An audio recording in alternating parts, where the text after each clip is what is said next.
Assalamualaikum warahmatullahi wabarakatuh. Anak soli dan soliha, pada siang hari ini kita akan belajar bahasa Indonesia kembali ya. Nah, pada siang hari ini kita akan membuat pertanyaan dengan rumus 5W plus 1H. Untuk itu, tetap saksikan video berikut ini. Semangat! 5W plus 1H dalam bahasa Indonesia dikenal dengan sebutan adik Simba.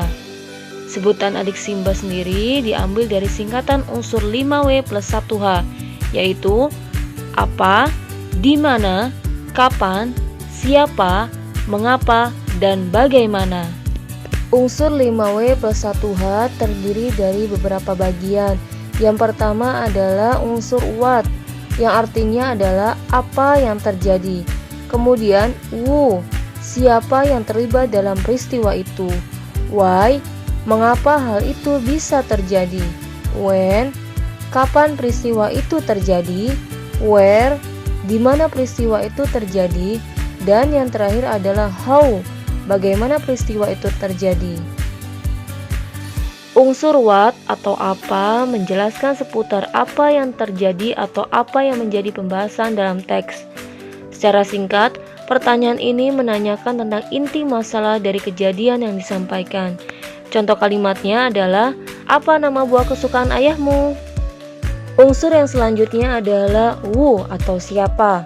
Nah, ini merupakan pertanyaan yang menjurus kepada tokoh yang terlibat dalam peristiwa dalam teks. Who di sini tidak hanya merujuk pada tokoh utama dalam teks, tetapi juga orang-orang lain yang turut mendukung di dalam teks. Nah, di sini contoh kalimatnya adalah, siapa yang memenangkan lomba puisi tahun lalu? Unsur yang selanjutnya adalah unsur when atau kapan. Nah, unsur ini merujuk pada keterangan waktu dari masalah atau peristiwa yang terjadi. Dengan adanya keterangan waktu, informasi lebih jelas dan akurat, sehingga kebenarannya juga dapat dibuktikan. Nah, pada unsur ini contohnya adalah kapan ayah pulang dari kantor. Selanjutnya ada unsur where atau di mana.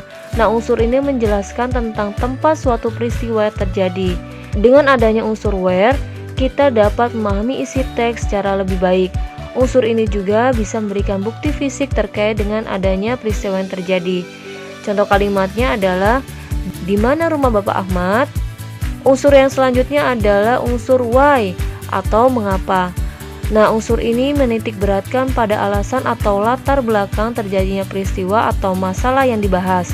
Dengan adanya unsur why, kita akan lebih mudah memahami situasi atau kondisi dalam peristiwa.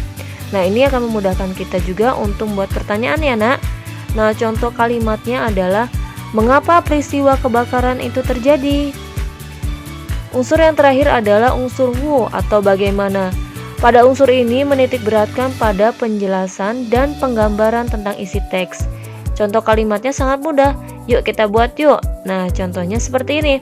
Bagaimana kondisi pasien kebakaran semalam? Anak soli dan soliha, alhamdulillah penjelasan tentang unsur 5W plus 1H sudah selesai ya. Selanjutnya anak soli dan soliha silakan membuat pertanyaan sesuai dengan 5 unsur yang sudah Bu Erni jelaskan tadi dengan teks yang sudah kalian baca tadi pagi, yaitu teks tentang COVID-19. Buat pertanyaan dengan baik ya, dan jangan lupa jawabannya. Kemudian ketika kalian membuat pertanyaan, jangan lupa di ujung pertanyaan ada tanda baca tanya. Oke, semangat mengerjakan tugas pada hari ini. Bu Erni tutup dengan mengucapkan wassalamualaikum warahmatullahi wabarakatuh. Semangat mengerjakan tugas.